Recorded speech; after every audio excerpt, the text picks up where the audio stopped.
Another day of testimony wrapped up earlier than expected in Doug Stewart's murder trial in St. Joseph County.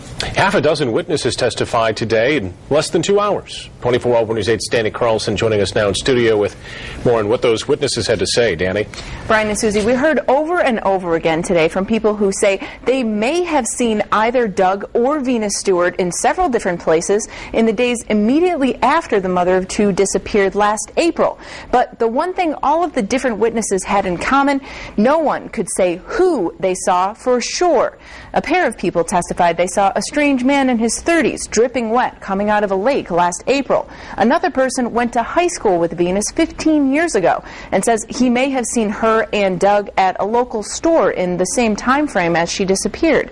A third saw a suspicious, slow-moving car with Virginia license plates. He says something struck him as odd about it.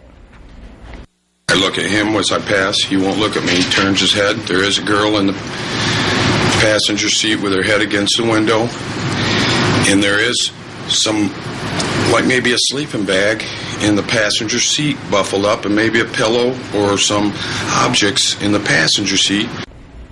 But none of the witnesses could positively say they saw Doug Stewart anywhere near where Venus disappeared or around the time she vanished. The prosecution's case is scheduled to wrap up on Wednesday. Then the defense is expected to begin their portion of the trial. Thank you, Danny. As testimony continues tomorrow, you'll be able to watch every minute of it streaming live. Just go to woodtv.com.